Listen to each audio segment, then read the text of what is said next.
દરેકની શ્રદ્ધામાં છું, દરેકના વિશ્વાસમાં છું.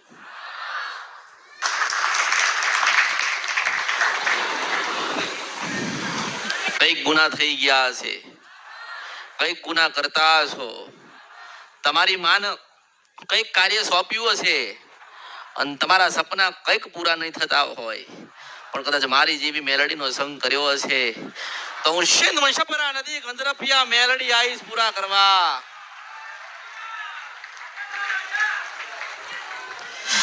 મારા બોલાયેલા હશે એટલા જ આવવાના છે. મેં જેને નિમિત્ત કર્યા છે એ જ મારી કૃપા લઈને જશે. જેને મારી સાચી ઓળખ છે કે હું અમૃતની જોગ માયા મેલડી છું, અને ગમે તેવો કદાચ પહાડ જેવા કદાચ દેવ દુઃખ હોય કે માતા દુઃખ આયા હોય અને મને મેલડીને મને જોગ માયાને મને અમૃતની જોગ માયાને યાદ કર્યું હોય તો જરૂરથી આવું ને આવું છું. જેવો જેનો ભાવ, જેવી જેની શ્રદ્ધા, જેવો જેનો વિશ્વાસ, એટલી મોટી થઈને આવીશ.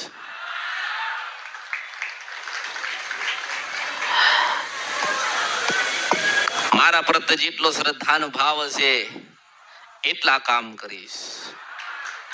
તમે ભટકી ના જાઓ, ભૂલા ના પડો, તમારાથી કોઈ દેવના ગુના કે તમે દેવના ગુનેગાર ના થાવ, એટલે મારા કીધે ચાલજો, મારા શબ્દે ઉભા રહેજો, મારા બતાયેલા કાર્ય કરજો તો મારો મહાદેવ જરૂર તમારા ઘરે આવશે, મારા નારાયણ તમારા ઘરે જરૂરથી આવશે.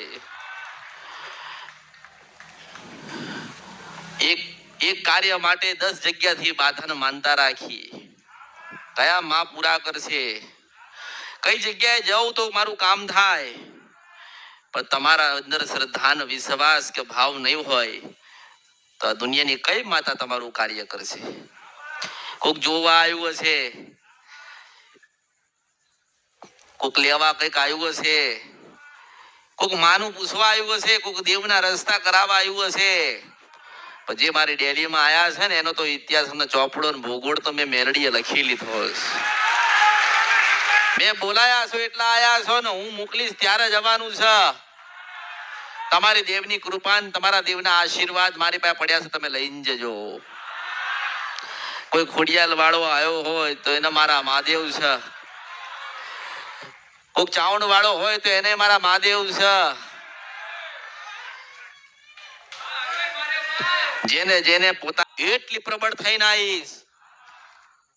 અને મેં પહેલા કીધું ને છેલ્લે કીધું કે દુનિયામાં બધે ફરી ફરી ફરી ફરી ફરીને આવવાનું, ફરીને આયા છો ને ફરીને જ આવવાના છે. જેટલા જેટલા તમે જ્ઞાની બનશો એટલા એટલા જીવનમાં પરિવર્તન થશે, એટલા એટલા દેવ તમને માર્ગ બતાડશે કે બેટા આ નહીં આ કરો, દીકરા આ નહીં આ કરો. માં કહેવા આવશે. વર્ષો પહેલા માં બોલતી ને ઘરે, માં બોલતી, માં સારું કરતી, માં માર્ગ બતાડતી. આજથી 25 કે 30 વર્ષ પહેલા માં બોલતી હતી, પણ 25 થી 30 વર્ષમાં એવું શું થયું જેથી કરીને માં બોલવાનું બંધ કર્યું? કારણ કે આજથી 25-30 વર્ષ પાછળ તમે જાઓ ને તો દરેક માણસ પોતાના ગામ જતો જાય ને, દરેક પોતાના ગામડે મંદિર હોય ને ત્યાં નમવા જતો, અને દરેક 12 મહિને નિવેદ કરવા જતો. આજે બધું શહેરમાં કરી નાખ્યું. મંદિર તો કે ઘરમાં, નિવેદ તો કે ઘરમાં.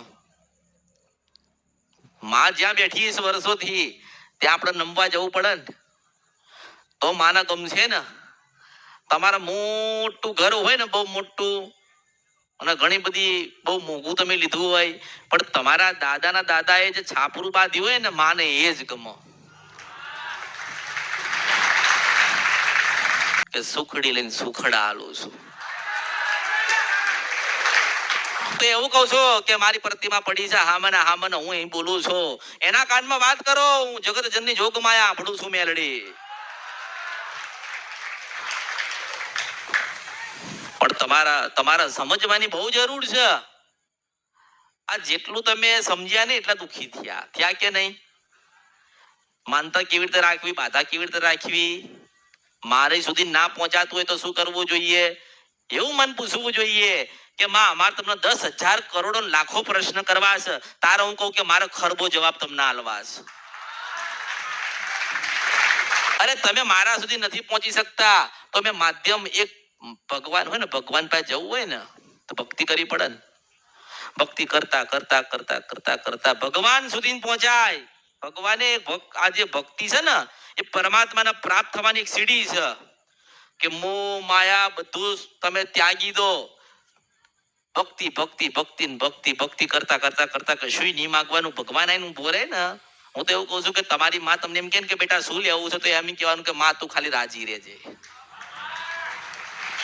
તમે મોટો ઘર માગો ને તોય આજથી 100 વર્ષ પછી વેચાઈ જશે કે નહીં? ભગવાનને પ્રાપ્ત કરવા હોય તો ભક્તિ કરવી પડશે ને. માને કદાચ રાજી કરવી હોય ને, માને બોલતી કરવી હોય ને તો માને પેલા ઓળખો તો ઓળખાય. આપણી જનેતા આપણે બેઠ્યા હોય ને એવું કે મારી ખોડિયાલના, મારી બેલડીના, મારી ચાઉંડના રામ છે. તારે એવું કેવું જોઈએ કે અરે માં ધન ભાગ કે તું આટલા વર્ષે મારી પાસે મારા પેઢીમાં પરિવારમાં આવી છે. તે હે દેવી તને આટલા વર્ષે દુઃખ પડ્યું, એ માં તું આટલા વર્ષ બોલી નહીં તો ક્ષમા કરજે. અને માં કઈક હજારો લાખો ને કરોડો ગુના થયા હોય ને ભૂલા પડ્યા હોય ને તો માં તું સજાઈ દેજે ને તું મારજે, પણ જગતમાં કોઈને મારવા દેતી નહીં. અને આપણે આપણી માને એવું કહીએ કે માં દુનિયામાં આમથી આમ થઈ જાય પણ તને ભૂલીને તને મૂકીને દુનિયામાં હું જઈશ નહીં. હું કહું છું કે તમે મને મળવા આવો ને, તમે બધા મને મળવા આવો ને તો પહેલા તમારી માને કહેજો કે માં હું અમૃતની જોક માયાને મળવા જાઉં છું. કઈ ગુનો ભૂલ થઈ હોય તો માં કહેજે. અને તમારો વારો અહીંયા આવે ને ઉભો રાખી ના કહું તો ભર્યું મારા અવતારમાં ખોટ પડે. એટલે ભગવાનને પ્રાપ્ત થવું હોય તો ભક્તિ કરવી પડે ને. જેના પરમાત્મા ભગવાનની ઓળખાણ પડી ગઈ એ જૂઠું બોલવાનું મૂકી દીધું, ખોટો માર્ગ ત્યાગી દીધો. પરમાત્માની ભક્તિ કરવી છે, ભગવાનની ભક્તિ કરવી છે. જ્યાં તમારે જવું છે ને ત્યાં જવાનો પ્રયત્ન કરો છો ને ત્યાં જ મારે તમને મોકલવા છે. પણ કેવી રીતે એ કંઈક સમજાવવા માંગુ છું તમને દેવની ઓળખાણ કરાવવા માંગુ છું કે તમારા દીવા કરી દેવાથી દેવ રાજી થઈ જાય ખરી? ચલો તમે એક દીવો કરો કે આજે તો આપણે ચાવણ માતાને રાજી કરવી છે, દીવો કરીએ કે તેલ ને કરતા તો ઘીનું કરીએ તો માં રાજી થઈ જાય? હું એમ કહું છું તમે તમારા કુળદેવીના તમે 10 દીવા કરી નાખો ને, પણ જ્યાં સુધી તમે એવું ના કોણ દીવો કરીને કે માં હજારો લાખો ને કરોડો ગુના તારા અમારા થયા છે, માં તું ક્ષમા કરજે, માં તું કેવી છો, કોણ છો ને ક્યાં છો ને તો કોઈને ખબર નહીં, પણ માં તારો દીવો કર્યો છે તું રાજી રહેજે. અને જેવી રીતે તારા દીવાની અંદર પ્રકાશ છે ને એવું મારા પરિવાર કે મારી પેઢી કે મારી વસ્તીમાં લાવજે. માં કુળદેવી દીવો કરવાનું કારણ, કુળદેવીનો દીવો કરવાનું કારણ શું કે દીવો કરો ને તમે કુળદેવીનો તો એનું અજવાળું તમારા આખી પેઢીમાં રહે. આ બહુ બધું અંધારું હોય, હવે અંધારું ગુપ હોય, કોઈને જોઈ શકતું ના હોય ને તમે દીવો સળગાવો તો થાય ને. એ દીવો તમે કરો ને તો તમે અંદર દેખાઓ અને તમારી જે પડછાઈ છે ને એ માતા દેખાડે. તો એ દીવામાં કેટલી તાકાત હશે, પ્રકાશમાં કેટલી બધી શક્તિ હશે. એવી રીતે તમારી અંદર શક્તિ પડી છે ને જગાડો. હું એમ કહું છું તમે મૂર્ખ ના બનશો. લોકો મૂર્ખ બનાવે તમને એ દોરો બાદ તો માનો સારું થઈ જાય, શ્રીફળ લઈ જાઓ સારું થાય, માતાજીને બેહાડી દો સારું થાય. માં તમારા હૃદયમાં નહીં બેહ ને ત્યાં સુધી ક્યાંય નહીં બેહ.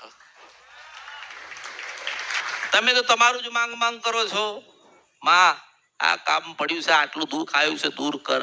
માને ખબર હશે કે મારી વસ્તી કે મારા પરિવારમાં દુઃખ આવ્યું હશે તો કેમનું દૂર કરવાનું? તો કે માં જ દૂર કરે ને, પણ તમે જ માંથી દૂર થઈ ગયા હોય તો થયા હશો ને. બધા માતાજીથી દૂર થઈ ગયા એમ. પછી નવા મંદિરો લાયા, નવા ફોટા લાયા, માટીના દીવા હતા તો પિત્તળના આયા, પછી એવી પરિસ્થિતિ આવી તો કે ચાંદીના લાયા. અરે હું કહું હોનાના લાવશો ને તોય નહીં બોલો. કારણ કે ઓળખો તો ઓળખાય ને. એ તો એવું જ ને, એ તો ઓળખો તો ઓળખાય ને.